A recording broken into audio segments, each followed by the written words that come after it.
नमस्कार दोस्तों, स्वागत है आपका हमारे YouTube चैनल एंट्रेंस अड्डा पर। आज हम लोग हिंदी का समास चैप्टर पढ़ने वाले हैं। तो आइए स्टार्ट करते हैं समास चैप्टर को। कहता है क्या, समास से पहले डिफिनेशन इसका जानेंगे। दो या दो से अधिक शब्दों को मिलाकर बने हुए सार्थक शब्दों को क्या कहते हैं? समास कहते हैं। ठीक है, दो या दो से अधिक शब्दों को मिलाकर बने हुए नए सार्थक शब्दों को समास कहते हैं। समास के 6 भेद होते हैं, तो देखेंगे भेद के बारे में पढ़ेंगे। तो पहला नंबर है अव्ययी भाव समास। तो अव्ययी भाव समास क्या होता है? जिस समास के प्रारंभ में यानी पहले वाला शब्द यानी पहले वाला जो शब्द है वो उपसर्ग लगा हो, यानी प्रारंभ में उपसर्ग लगा हो और पहला पद अव्ययी भाव अव्यय तथा प्रधान हो, उसे अव्ययी भाव समास कहते हैं। एक बार फिर से सुनिएगा। जिस समास के प्रारंभ में यानी पहले वाला शब्द उपसर्ग लगा हो, जिसमें पहले में उपसर्ग लगा हो और वह पहला पद प्रधान हो। अगर ये नहीं समझ में आ रहा है तो इसको छोड़ दीजिए, केवल पहला पद प्रधान हो इसको याद रखिए। इससे आपका पकड़ा जाएगा कि अव्ययी भाव समास क्या होता है। तो देखिए यहाँ लिखा हुआ है यथास्थिति। तो पहला पद प्रधान का मतलब क्या हो गया? पहले होगा यथा, इसको संधि विच्छेद करेंगे तो यथा प्लस स्थिति हो जाएगा। तो पहला पद प्रधान हो, ठीक है। और इसमें देखिए यहाँ पर लिखा हुआ है कि उपसर्ग किसको कहते हैं। तो अगर ये भी आप याद करते हैं, यथा, प्र, प्रति, निर, आ, भर, अन, ये सब उपसर्ग हैं। ये सब जो पहले लगे है, जिस शब्द के पहले लगा हुआ है यथा, प्र, प्रति, निर, आ, भर, ये सब लगा हुआ है, तो समझिए कि वो अव्ययी भाव समास है। तो देखिए यथा प्लस स्थिति तो क्या हो गया? अव्ययी भाव समास हो गया। अब है प्रतिदिन। तो प्रति को तोड़ेंगे तो प्रति प्लस दिन। देखिए इसमें प्रतिदिन में पहला पद प्रधान है, नहीं तो ये नहीं याद है तो ये 4-5 वर्ड याद कर लीजिए कि यथा, प्र, प्रति, निर, आ, भर, अन, ये सब उपसर्ग जिसमें लगा रहे उसको अव्ययी भाव समास कहते हैं। जैसे देखिए प्रति लगा हुआ है, इसमें देखिए प्रति लगा हुआ है, इसमें देखिए आ लगा हुआ है, आ जन्म, तो इसको तोड़ेंगे आ प्लस जन्म। तो देखिए ये क्या हो गया? अव्ययी भाव समास हो गया। तो उम्मीद है अव्ययी भाव समास आप लोग को समझ में आया होगा। अब हम लोग नेक्स्ट चलेंगे। नेक्स्ट हमारा है क्या कि नोट में दिया हुआ है कि एक ही शब्द को 2 बार आए, यानी एक ही शब्द 2 बार प्रयोग हो और उसके बीच योजक चिन्ह लगा रहे तो उसको अव्ययी भाव समास कहते हैं। जैसे देखिएगा तो समझ में आ जाएगा। एग्जाम्पल में है हाथों हाथ।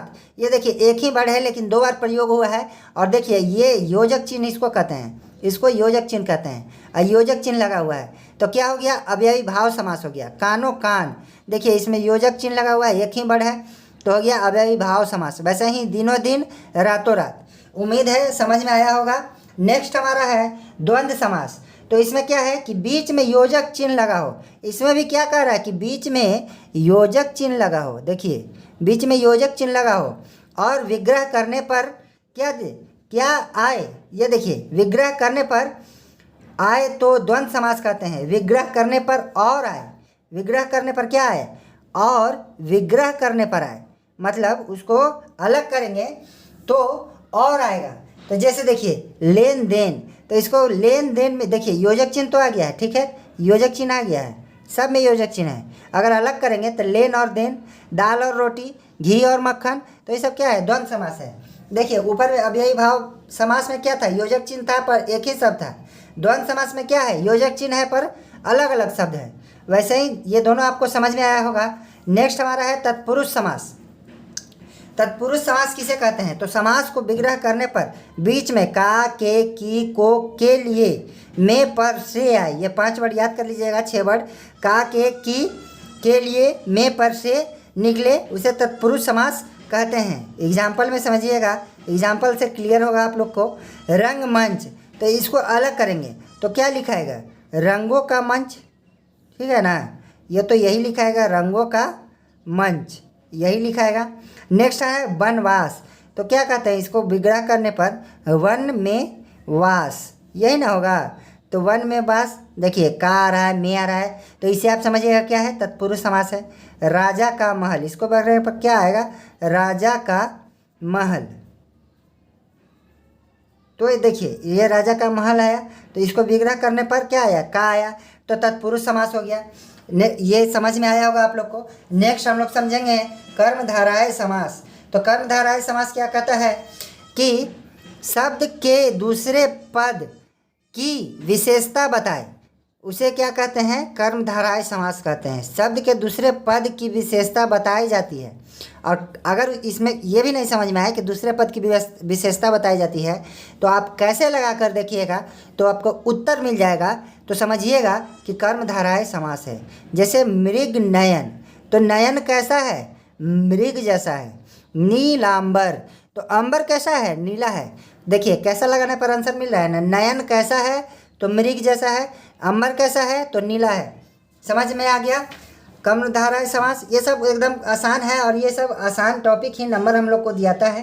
पैरामेडिकल हो या बीएड हो, ये सब में ये सब एकदम टू द पॉइंट आता है। नेक्स्ट हमारा है द्विगु समास।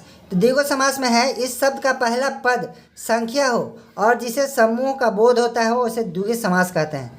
जाहिर सी बात है, संख्या हो, जैसे पंचवटी, इसमें पंचवटी में 5 आ रहा है। नवग्रह में 9 ग्रह आ रहा है, ठीक है। और सप्तऋषि में क्या आ रहा है, सप्तऋषि में 7 आ रहा है। तो क्या कहते हैं, द्विगु समास। किसको, एक बार फिर से देखिएगा।